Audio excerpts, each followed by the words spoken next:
പ്രിയപ്പെട്ട കൂട്ടുകാരെ, SSLC model exam എഴുതാനുള്ള ഒരുക്കത്തിലായിരിക്കും നിങ്ങൾ അല്ലെ? ഞാനൊന്ന് ചോദിക്കട്ടെ, എത്ര പേരുടെ ഒരുക്കം പൂർത്തിയായി? ഇത് കേട്ട് സന്തോഷത്തോടെ തലയാട്ടുന്നവരുണ്ടാവും പലരും. അവർക്ക് 1000 ആശംസകൾ. ഇങ്ങനെ തന്നെ മുന്നോട്ട് പോവുക. മികവാർന്ന വിജയം നിങ്ങളെ കാത്തിരിക്കുന്നുണ്ട്. എന്നാൽ ചിലരുടെ മുഖമെങ്കിലും വാടിയിട്ടുണ്ടാവുമല്ലേ? വിഷമിക്കേണ്ട. നിങ്ങളൊരു മികച്ച വിജയം അത്ര കണ്ട് ആഗ്രഹിക്കുന്നു എന്നതിന്റെ തെളിവാണ് ആ വാട്ടം. പഠിച്ചെത്തിയോ, എനിക്കാകുമോ എന്നീ ചോദ്യങ്ങളായിരിക്കും നിങ്ങളുടെ മനസ്സിനെ മതിക്കുന്നത്. ഞങ്ങൾക്ക് അവരോട് പറയാനുള്ളത് ഇതാണ്: SSLC പരീക്ഷ എന്നത് കല്ലും മുള്ളും നിറഞ്ഞ മലകയറ്റമൊന്നുമല്ല. കൊച്ചു കൊച്ചു പടവുകളിലൂടെ ലക്ഷ്യത്തേക്കെത്തുന്ന ഒന്നാണ്. കൊച്ചു കൊച്ചു ചോദ്യങ്ങളാണ് ആ പടവുകൾ. പുസ്തകം മറിച്ചു നോക്കുന്ന ഏവർക്കും അതിൽ പലതും സുപരിചിതമായിരിക്കും. അല്ലാത്തവ സ്വന്തം അധ്യാപകർ ക്ലാസ് മുറികളിൽ പരിചയപ്പെടുത്തിയതായിരിക്കും.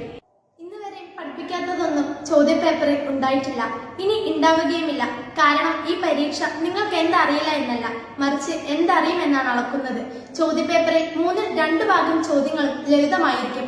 ഒപ്പം ഒന്നുകൂടി ഓർക്കുക, 1 2 A+ കുറഞ്ഞു പോയി എന്നതുകൊണ്ട് ജീവിതം വഴിമുട്ടിപ്പോവില്ല. നിങ്ങൾ തുടർന്ന് പഠിക്കും. എത്തേണ്ടടുത്ത് എത്താൻ എപ്പോഴും അവസരങ്ങളുണ്ട്. അതുകൊണ്ട് നിങ്ങൾ ഒട്ടും ടെൻഷൻ അടിക്കേണ്ട. നിങ്ങളെ വിശ്വസിക്കുക. പരിചയസമ്പന്നരായ നിങ്ങളുടെ അധ്യാപകരെ വിശ്വസിക്കുക. അവർ ചൂണ്ടുന്ന വഴിയിലൂടെ മുന്നോട്ട് പോവുക. നിങ്ങളുടെ അധ്വാനത്തിന്റെ ഫലം നിങ്ങളെ കാത്തിരിക്കുന്നുണ്ടാവും. ആശംസകളോടെ little kite juniors GHS Mudappallur.